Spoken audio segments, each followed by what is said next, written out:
If you want to calm somebody down who's very, very upset, the best way to do that is to listen to them, and the steam will evaporate. But equally, the more upset or even happy you get, the more your listening is degraded because you've got so much going on inside.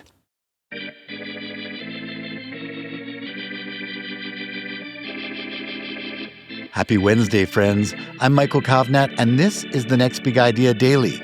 Quick masterclasses from the best new books written and read by the authors themselves. Don't forget to hit follow in your podcast app and sign up for our free newsletter using the link in the episode notes. Today's guest is Julian Treasure, a sound expert whose TED Talks have racked up more than 160 million views. His new book, Sound Effects, is a kind of public service announcement for your ears. Because, as Julian explains, sound is shaping your health, your productivity, your emotions, even your shopping habits, whether you realize it or not. And by becoming better listeners, we can improve just about every area of our lives. Here's Julian.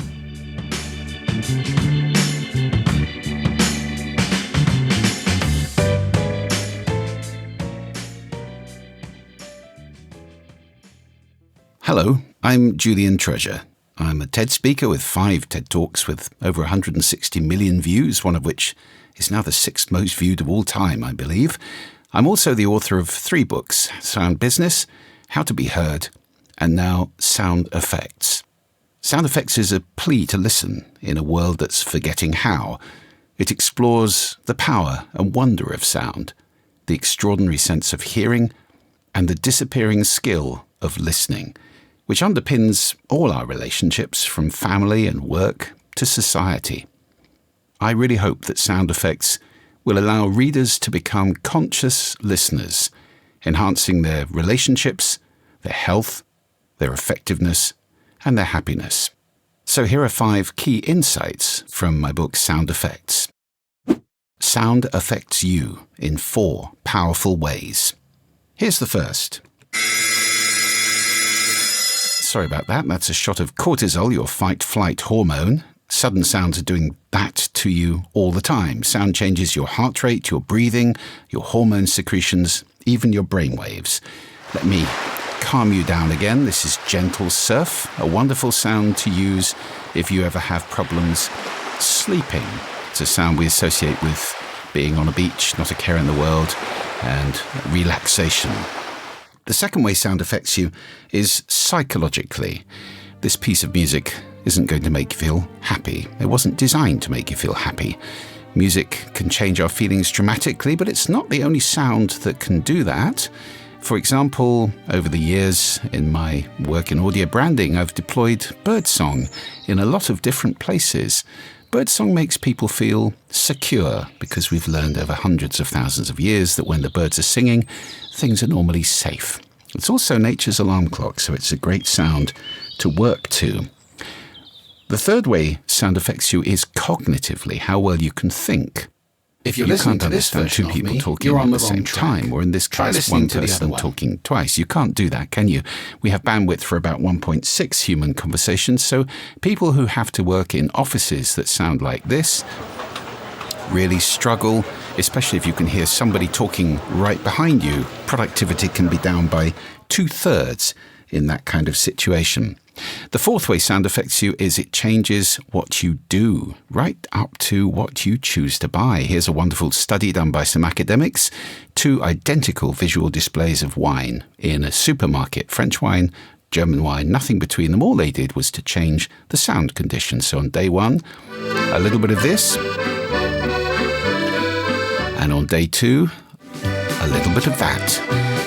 And all they did was to continue alternating those sounds for weeks and weeks. What happened on the French music days? French wine outsold German wine by 5 bottles to 1, which may not be surprising. It does tend to sell more on the world stage. But, and it's a very big but, on the German music days, German wine outsold French wine by 2 bottles to 1. Now that's a huge shift in behavior, and it was unconscious. Almost nobody had noticed the music. If that's how powerfully sound is changing your behavior and mine, below our level of consciousness, I think it pays us to become more conscious about it.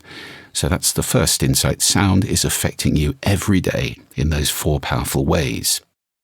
Hearing is a capability, but listening is a skill. There's a big difference between those two things. You hear everything around you to the best of your ability, and that's not everybody. 1 in 4 human beings on this planet have got damaged hearing now because of the noise around us. But whatever you can hear, you then listen, and listening is a process of selecting certain things to pay attention to and interpreting them. So my definition of listening in the book and in general is that listening is making meaning from sound. It's a skill that you can master, practice, and become expert at, very different from hearing, which is a capability. And people who do master the skill of listening have a huge advantage in life because, as Hemingway said, most people don't listen. Listening is essential for learning, for leading, for selling, and for relating to other people. Being a great listener has huge advantages in life. Your listening is unique. We all listen through a set of filters. Those filters start with the culture that we're born into, the language we learn to speak, and then along the way we accrete values, attitudes, beliefs. We pick some up, we leave others aside, we learn them from parents, friends, role models, whoever is in our life. Each individual's values, attitudes, and beliefs will be unique to them. And in any given situation, we may have intentions, expectations, assumptions about what's going on, particularly in other people's heads, and we may have emotions going on. Listening and strong emotion are inversely related, I think. If you want to calm somebody down who's very, very upset, the best way to do that is to listen to them, and the steam will evaporate. But equally, the more upset or even happy you get, the more your listening is degraded because you've got so much going on inside. So each person's filters are different, and that creates a listening position, I call it, which we tend to occupy habitually. It's a little bit like a bunker we create, and we listen through a slit in the front created by those filters. It's a wonderful thing to become conscious of those filters and to understand you can change yours, and everybody else has them too. One of the most common mistakes I come across is people assuming everybody listens like I do. They don't. And when you understand that, you can start to ask the question, what's the listening I'm speaking into? That can transform and revolutionize your communication. Nature sound is good for you. We now have a lot of research to back up what seems like intuitively a good idea that nature sound is probably beneficial. Well, it is.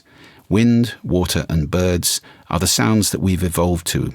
Homo sapiens has been around for around 300,000 years on this planet, and those sounds have been there all the way through that, and for 3 million years of previous evolution.